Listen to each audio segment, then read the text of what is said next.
All right, what's up, everybody? All right, our final kind of wrap up, training camp, roster decisions, all of that. To kind of discuss that. After today's practice, the players will also get a 3-day break over the weekend, and they need it too. Our times together with them are really intense, so their time to recharge and go. But practice today is really squarely on us, and things that we need to hit on, things we need to work, timing, execution, our skill work, end of the game situation. So we're going to go right back into it, into that spot. And finally, and most importantly, Mike Sainristil and John Jones are excused today for 2 very good and special reasons.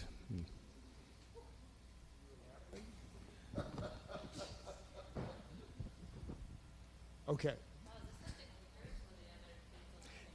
It's pretty weird, yeah. It worked out last year. With Terry and Jane, like, how much are they able that they're doing to just maybe get that connection back? What are some of the little things they're doing to regain that? Yeah, I think more of it just, time on task, John, honestly, to say, do they have experience together? Yes. Banked reps? Yes. But still, like yesterday, we ran a deep play action, that was over to Terry. That was like a good route that you'd seen before. So now it's, hey, let's work this one some more, this one a little bit more. So Jaden's excellent with that, to work a specific route with a specific player on some things. And so that's what you'll see more with him and Terry, extras, earlies, this specific route, this timing, because it's not all the same for every player. And so that's kind of the challenge of it, from a quarterback and a receiver, not the playing zone where you're, back facing the quarterback, but, deep overs, comebacks, the timing of it. So that's what they'll continue to work through. Obviously, they're both very good players, right? But together, they, the connection, the red zone, all that. Is there something else about how they operate besides just being good that allows them to have a certain connection? Yeah, I would say the complementary reason that comes to mind first, I would think, John, is one's an exceptional deep ball ability to go track it, and the other's exceptionally throwing it. So I think maybe there's, I've never really thought of it in that way, but there's probably some complementary football that goes to one another. So here's a guy that can really go and get on top of people and catch it over different shoulders on a deep ball, and a quarterback who's got the touch to do it. So I think that's probably the biggest complementary piece, of their games, that they're able to, support one another on the things, 2 of the things that they both do really well. To the guys who made this squad, they take a deep breath, exhale. What about you guys who sat there and went over every different name and every player and went back and forth? Yeah. When you finally make that 53, how did you guys react? Yeah, it's a hard thing. It's not as hard as the players going through it, that's for sure. They have the toughest spot. But there were a lot of ones that kept us up at night. Let's think through it again. Get a late text from Adam, this and this. So, like a either or, a scenario. And so I like going through those exercises with him, Chick, because it also gets me to think of it in different ways. And so I had, for my own knowledge, I wanted the coaches, they're going to rank everybody at this spot and what their roles would be week 1. What about week 5? So we could think about what it looks like today and then what it looks like a month or 2 from now. So as coaches, you do have to think that way. And then also, I know we talk about practice squad and not, but I think of it like 70 men, knowing that here you're counted on to be responsible, to be ready. And so if that's an elevation this week or a following week, it's going to happen. So I want them to just prepare and play in that way. So it's not like they don't get reps at practice. They do. And I want to make sure that, like, these are the standards and how we have to go about them. And with the departure of B-Rob, a guy like C-Rod, Chris Rodriguez, he's been here now 3 years. His evolution is what to you? Consistent, for one. I would say, like, when somebody can demonstrate over and over again that they're willing to put the work in, find the right read, not just the physical skill, but mentally on the special teams. Like, he's a player, Chick, that this team really trusts. If you ask Larry, like yesterday, he was giving the look on punt to another player who's playing the wing. That's the same spot Chris often plays. So that move that he hit, he knows what stresses him. And so I thought, what a great example of like Jeremy and him providing the look of things that can be troublesome to some of the other players. And if you can get your team to a spot like that where they're testing one another and pushing one another, that's a really big deal. And I think Chris is a great example of that. I saw it in the preseason games, whether he was just excited when Bill had a big run against Cincinnati as he was for himself. And so that doesn't happen all the time. And but I like his fight. I like that he really worked hard to change his body. And, you know, those are things that when people continue to show you that, then like you pay attention. To follow up on that, did you intend to keep 4 backs once you guys traded Brian Robinson? Did you know you would keep 4 backs, and how much did Chris's play in preseason camp, and I guess even late last season, kind of play into his getting a spot this year? Yeah, it's a good question, and I think it was definitely like usually it's at the skill spot. How many tight ends? How many running backs? The evolution also of the return game, Nikki, that's influenced me too, because those are more plays and examples to go see if we can, further even that starting field position. Right now at the touchback on the 35, we're anticipating a lot of people putting it into play, but we don't know that yet. And so I think that part of the game it feels running back-ish.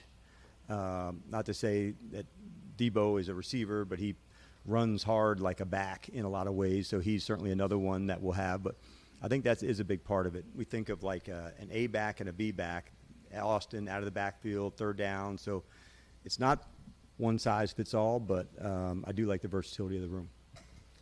Cliff said a week or so ago that you can't really tell what the offense is until you got some of the pieces back. Right. Now that you have those 2 receivers back, I know you don't have Sam Cosmi back yet. Are you able to see what the offense is yet? I mean, given the limited time frame before the opener? Maybe not fully, but I do know that, like, we've still run the same. So it's not like the system changes. So putting them into some of those plays may look differently because of who the ball player is, at that spot. But it's not like a new system comes in. So I think that's important to know. For 10 others on that specific play, they'll be doing the same exact job. So let's face it, what is the ceiling for this group? Well, that, I think it grows. Like I'm hopeful that the team we are in 1 is going to be really strong and stronger in 4 and stronger in 8 as we're building it. And if we hit all the marks, then we should do that. Our skills should get sharper. But I like the competitiveness at the receiver spot. And it's not just, Terry and Debo and Noah, but like Jalen is that way. Luke is that way. Like these are guys that like to battle for it. Our league is made up of a lot of contested catches. And it's one of the things Terry's exceptional at. Debo's in that same space. Noah is there.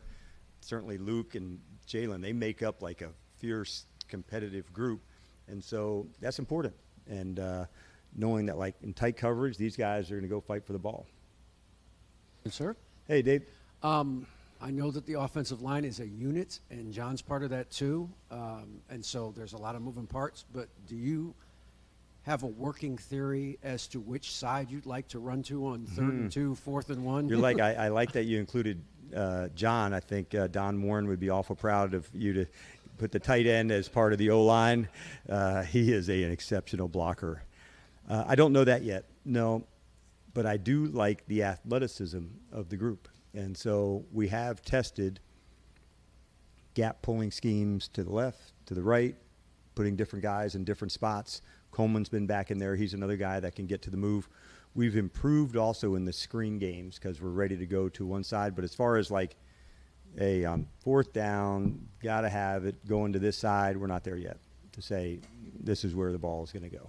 You're not there yet with... Yeah, or I'm not there to share that with you yet.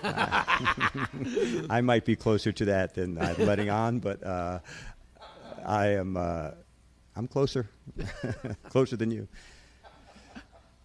Next week, with the schedule, how much Packers do you put in next week along with the Giants, given that you got a short schedule the following week? The coaches really had to be the ones to put it in over the weekend, Sunday, Monday, and Tuesday. So while Adam and I were busy with that, they really dug in on Green Bay. And so that way, when they could then, as the week went on, then it kind of shifted. But having a Thursday game is challenging. Having a Thursday game at week 2 is better than week 7, because having, I don't know if the term would be exactly right, like a preseason bye, you know how we've changed the schedule. So this window allows flexibility. I'm sure some teams are just doing, hey, 2 weeks on the opponent they're playing in the opener.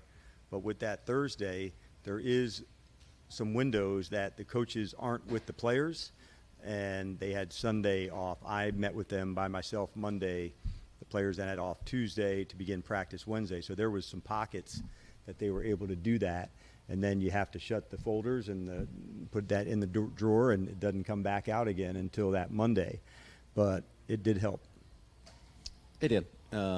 Fourth down success last year was such a big part of the team story. Right. Like history and like just probability would say it's very difficult to duplicate 87% success rate on fourth down. Agreed. So how do you approach that? The idea that you're chasing that, but it's also probably not something you can like count on. Yeah. Achieving again. It's not all one, going into the game, sometimes it's, I want to make sure we're stealing another possession. So there's some strategy going on with that.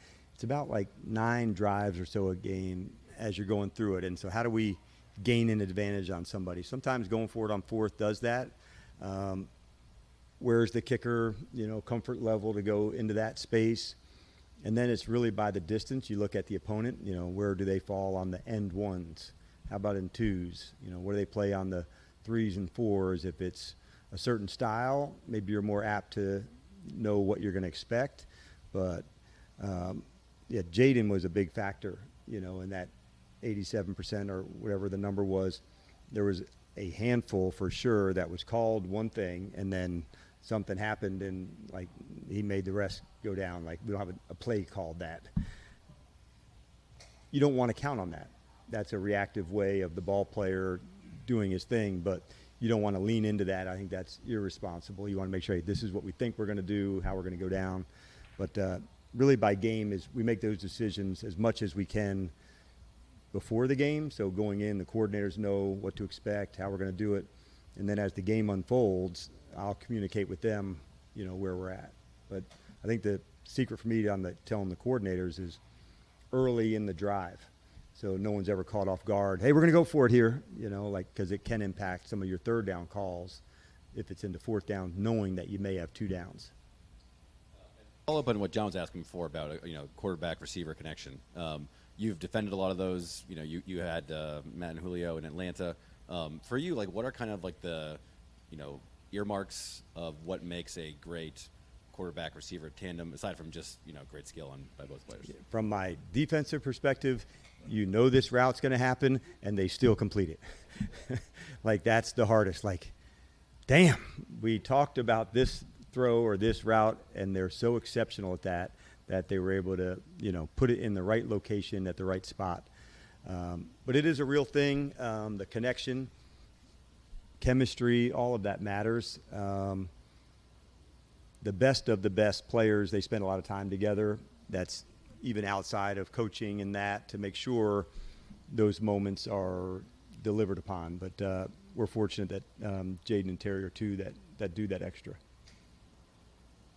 Hey, Dan, you mentioned. Welcome. Thank you. Good to be back. Yeah. You mentioned Jalen Lane. I guess I'll start with a specific question. You knew what you were getting in him kind of when you drafted him. What has surprised you about him over the past couple weeks? We knew the punt return ability was really strong. What I probably didn't know, and I knew he was fast and explosive, but the way that he's taken to coaching from Bobby, you can almost see the drill work come into the play. And so, like, there's a specific way you run an option route when somebody's on you. You don't want to hustle too quickly, because then the defender's not really into the stress. So seeing him fully express how to work somebody into a technique, that's a really big deal, because in college, especially on offenses that play really fast, there's not as much man-to-man. And so that's one of the things that can be more challenging for a slot or a wide receiver that's playing in a tempo offense, because college plays faster than we play.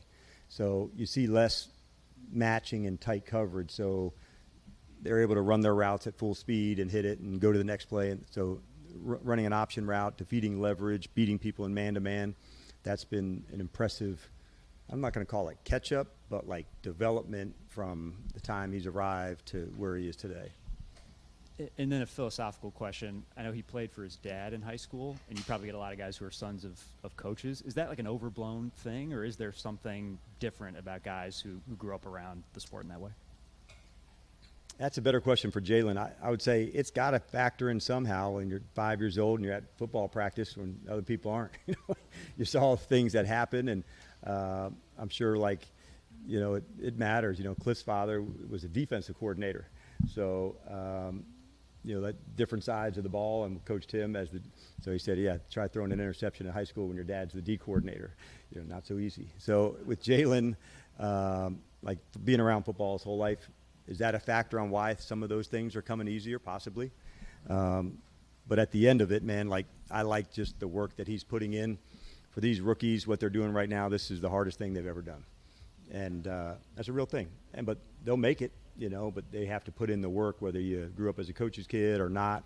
Like, it comes down to what we do out on the field, on the grass, like at practice. That's where it has to go down. And I'm encouraged because what I've seen from him is this steady rise. Good afternoon, Coach. Yep. We talked extensively about you taking lessons from your first head coaching run to this one and not copy-pasting, making things better this time around. Having led a previously successful team through training camp this year, what are some of the lessons you pulled from that last experience to this one? I really lean in, David, and you'll appreciate this from the military side, is the after actions. What did I like? What did we need to do differently? What needs to stay the same? And so that prepared me to go into, okay, from a coaching side in these practices, we changed the length of our individual session to being longer. They wanted more time on more skill work. The team's in better shape now, so we practiced a little bit longer. We got more reps than we did last year in almost the same amount of time. So we're becoming more efficient, but because the guys are really fit and they're ready in the system, it's allowed us to practice more. So that's been a benefit. So I would say, looking back before you begin the planning of what took place on the last training camp, what did I like? And I just finished this year's of things I liked. So that'll go into the drawer and be ready for 26. But it does help to have an after-action process to say, this went well, we need to do this more, and that's how I went about it. Hey, Coach. Good afternoon. Good afternoon. Trying to decide which one. So when you take a look at the preseason and you all's performance, run defense performance, what were your takeaways there, and how did that mirror to where you all landed on the roster? Sure. I would say our tackling got better as we went, Candy. So first game, I didn't like it at all. Second game got better. As we got to Baltimore, I liked it better. As far as the run defense goes, if I just counted the preseason games, it'd be incomplete. So in totality, I like where we've added guys into the mix. Eddie, JK, Wise, like these are some big, strong guys inside. So I'm pleased with the trajectory there. So it was a combination of adding some personnel, and then I would say like the technique feels better going into it. It'll always be something I see us working on, but our tackling, that's to me the top of the pile. And we're not where I think we need to be and will be. I feel that way every year at this time because it's the thing we don't do full on. And so tackling feels like it gets better defensively kind of as the season grows, and you got to stay on the skill for that. But I'm much more pleased than I am a year ago sitting here at this time, that's for sure. Hey Coach, when you look through training camp and preseason, was there any wow moments for you that you did not expect to see? Man, that's a good one. Going into the season, the communication defensively reached a new level, and I was pleased to see that, Donna. And like, that may not seem like a wow one for the coaches, for the fans or for somebody watching practice, but the level of focus it takes to get that communication right, I know that the players and the coaches, man, they are putting in work. And so the walkthroughs, the consistency of that. The wow moment probably came for me. It was like before Baltimore, we had a practice that was designed only for situations. And I really pushed us to ones that come up a lot and some that don't come up very often. But their ability to execute on that day and what I would call winning time moments, that showed me, wow, like they've put in the work and they have an understanding of what we want to get done. Sideline catches, timeouts, long field goals, onside kicks. Those are the separators between winning and losing so many times. So I really wanted us to get tested and test the times, the thresholds. So that would have been my wow moment. I was expecting, let's hit that one again. Let's repeat that play. And I only did that probably twice in that whole practice, where I was expecting, I bet, 5 or 6 more times that it wasn't quite right, because you don't really get a second chance when there's 6 seconds left and you have no timeouts and you got to get the ball out of bounds. Like either you do or you don't. And so that was a good sign for me that both sides of the ball on teams, like they've been putting in that work in the winning time. So that would be my wow moment. We got a lot of work to do. Just that's how I feel about practice. Man, you just keep going for it, Donna, and eventually you keep getting better and better. But I like that we had a really good practice yesterday. It sometimes feels weird. Okay, who's here? Who's back? It's like this unusual spot. It's better than for some of the old heads in the room that when you covered the team, it went from like a lot to a little really fast. So with the extended practice squad, that helps. But I was pleased on the first day that we were able to really step into a rhythm together. All right, see you, everybody. Talking about practice.